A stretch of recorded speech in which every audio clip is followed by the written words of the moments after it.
ছাত্ৰ-ছাত্ৰীসকল, তোমালোক সকলোকে পাঠদান অনুষ্ঠানলৈ স্বাগতম জনাইছোঁ। আজি তোমালোকৰ বাবে অসমীয়া ব্যাকৰণৰ এটি পাঠ যুগুতাই দিছোঁ। আজিৰ পাঠটি যিহেতু ব্যাকৰণৰ, সেয়ে তোমালোক সকলোৱে মন দি শুনিবা আৰু বুজিবলৈ চেষ্টা কৰিবা। আজিৰ পাঠটি হৈছে অসমীয়া ব্যাকৰণৰ উপসৰ্গ, যাক ইংৰাজীত কোৱা হয় প্ৰিফিক্স। তোমালোকে ইতিমধ্যে পূৰ্বৰ ক্লাছত উপসৰ্গ কি পঢ়ি আহিছা। উপসৰ্গ এবিধ অব্যয়। অব্যয় কি? বহু ব্যাকৰণিকে কয় যে অব্যয় এবিধ শব্দ। অব্যয় ব্যৱহাৰ অত্যন্ত বহুল। অব্যয় কিয় শব্দ বুলি কয়? কাৰণ অব্যয়ত বিভক্তি যুক্ত নহয়। সেয়ে উপসৰ্গসমূহকো কোৱা হৈছে এবিধ অব্যয়।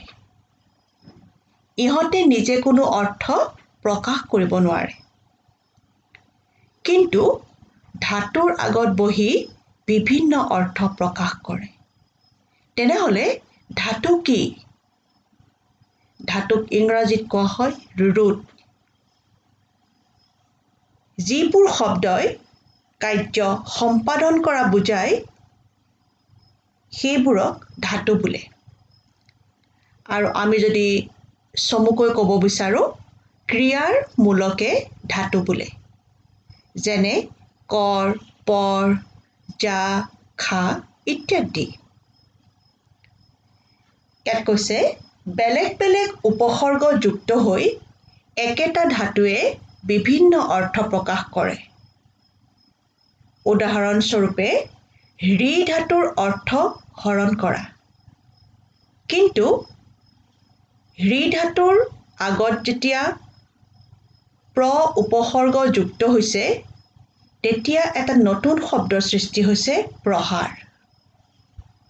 ঠিক সেইদৰে আ উপসৰ্গ যেতিয়া ঋ ধাতুৰ আগত যুক্ত হৈছে, তাৰ পৰা উৎপত্তি হোৱা নতুন শব্দটো হৈছে আহাৰ। আৰু পুনৰ ঋ ধাতুৰ আগত উপশব্দটোৰ যেতিয়া যুক্ত হৈছে, সিয়ে হৈছে নতুন শব্দ উপহাৰ। তেনেহ'লে ইয়াত কৈছে ঋ ধাতুৰ বিভিন্ন অৰ্থ হৈছে। কেতিয়া হৈছে? যেতিয়া ইয়াত বেলেগ বিভিন্ন উপসৰ্গৰ যুক্ত হৈছে। ইয়াৰ পৰা দেখা যায় যে উপসৰ্গৰ যুগত ধাতুৰ অৰ্থ কেতিয়াবা একেই থাকে, কেতিয়াবা বিপৰীত অৰ্থ বুজায় আৰু কেতিয়াবা অন্য অৰ্থ প্ৰকাশ কৰে। উপসৰ্গ সংযুক্ত হৈ নিষ্পন্ন হোৱা পদবোৰ বিশেষ্য বা বিশেষণ হয়।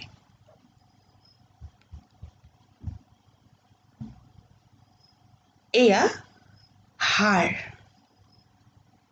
হাৰ মানে আমাৰ অসমীয়া ভাষাত ডিঙিত পিন্ধা এবিধ অলংকাৰ। আৰু দ্বিতীয়তে হাৰ মানে হৈছে পৰাজয় বৰণ কৰা। যেতিয়া এই হাৰ মূল শব্দটো উপসৰ্গৰ লগত যুক্ত হয়, তেতিয়া তাৰ পৰা কি নতুন শব্দৰ সৃষ্টি হয় আমি চাওঁ আহা। এয়া হাৰ। হাৰৰ লগত যেতিয়া আ উপসৰ্গ যুক্ত হৈছে, উপসৰ্গ যুক্ত হৈ এটা নতুন শব্দৰ সৃষ্টি হৈছে, সেয়ে হৈছে আহাৰ। পুনৰ চোৱা, হাৰ মূল শব্দৰ লগত উপসৰ্গ যুক্ত হৈ নতুনকৈ সৃষ্টি হৈছে উপহাৰ। হাৰ লগত পুনৰ প্ৰ উপসৰ্গ যুক্ত হৈ নতুন শব্দৰ সৃষ্টি হৈছে প্ৰহাৰ। তেনেহ'লে আমি এই প্ৰ, আ, উপ এই তিনিটা হৈছে একোটা উপসৰ্গ। তেনেহ'লে এই তিনিটা উপসৰ্গনো কি কৰিছে? ধাতুৰ লগত বা মূল শব্দৰ লগত বহি কি কৰে বা সিহঁতৰ গুণ কি? ইয়াত কৈছে চোৱা, এই আটাইবোৰে হৈছে এটা এটা মাত্ৰ শব্দাংশ, অব্যয়। ইয়াত বিভক্তি যুক্ত নহয়। ইয়াৰ কোনো পৰিৱৰ্তন কৰিব নোৱাৰি আৰু ইয়াৰ কোনো নিজা অৰ্থও নাই। সেয়ে এই তিনিটা শব্দাংশ পূৰ্ণাংগ শব্দ হাৰৰ লগত যুক্ত হৈ একোটা নতুন শব্দৰ সৃষ্টি হৈছে, যেনে উপহাৰ, প্ৰহাৰ, আহাৰ। তোমালোকক আৰু অলপ থুলমূলকৈ বুজাই দিবৰ কাৰণে মই পুনৰ এটা নতুন মূল শব্দ লৈ আহিছোঁ, মান। মানৰ লগত যেতিয়া আমি নতুন উপসৰ্গ কিছুমান যোগ কৰিম, তাৰ পৰা যিবোৰ নতুন শব্দ সৃষ্টি হ'ব, আমি সেইবোৰ এতিয়া চাওঁ আহা। অনু যোগ মান, অনুমান। অনু উপশব্দৰ লগত উপশব্দ যেতিয়া মান মূল শব্দৰ লগত যুক্ত হৈছে, তাৰ পৰা নতুনকৈ সৃষ্টি হোৱা শব্দটো হৈছে অনুমান। অপ যোগ মান, অপমান। অভি যোগ মান, অভিমান। সম যোগ মান, সন্মান। তেনেহ'লে এয়া চোৱা, যিবোৰ সৰ্গ ধাতু বা শব্দৰ আগত বহি অৰ্থৰ পৰিৱৰ্তন কৰে, সেইবোৰক উপসৰ্গ বা পূৰ্বসৰ্গ বোলে। তেনেহ'লে তোমালোকে এতিয়া বুজিলা যে উপসৰ্গ কি? উপসৰ্গ হৈছে মূল শব্দৰ আগত বহা এক প্ৰকাৰৰ অব্যয় শব্দ। আৰু মূল শব্দৰ লগত ই সংযুক্ত হৈ বা যোগ হৈ কি কৰে? নতুন শব্দৰ সৃষ্টি কৰে। ইয়াৰ নিজাৰ কোনো অৰ্থ নাই, ই মাত্ৰ একোটা শব্দাংশহে। এয়া উপসৰ্গৰ প্ৰকাৰ। ইয়াত কৈছে উপসৰ্গ 4 প্ৰকাৰৰ: অসমীয়া উপসৰ্গ, সংস্কৃত উপসৰ্গ, উপসৰ্গৰ ৰূপত সংস্কৃতৰ অব্যয়, আৰু শেষৰটো হৈছে বিদেশী উপসৰ্গ। কিন্তু আমাৰ অসমীয়া ভাষাত বিশেষকৈ সংস্কৃতৰ 20টা উপসৰ্গ ব্যৱহাৰ কৰা হয়। তোমালোকৰ সুবিধাৰ কাৰণে মই এই 20টা উপসৰ্গ দুখন শ্লাইডত 10টাকৈ মই প্ৰস্তুত কৰি আনিছোঁ, তোমালোকে চোৱাচোন। ইয়াত 2 নম্বৰ কলমটোত আছে উপসৰ্গৰ নাম, 3 নম্বৰ কলমটোত আছে অৰ্থ আৰু ব্যৱহাৰ, আৰু শেষৰ কলমটোত অৰ্থাৎ 4 নম্বৰ কলমটোত আছে শব্দ। ইয়াত উপসৰ্গ প্ৰথম 10টা হৈছে প্ৰ, পৰা, অপ, সম, নি, অব, অনু, নিৰ, দূৰ, বি। ইয়াত উদাহৰণস্বৰূপে আমি প্ৰথম উপসৰ্গ প্ৰটোকে ধৰোঁ।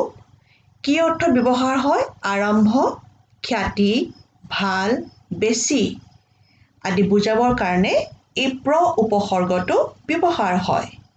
যেনে চোৱাচোন, শব্দ কি কি?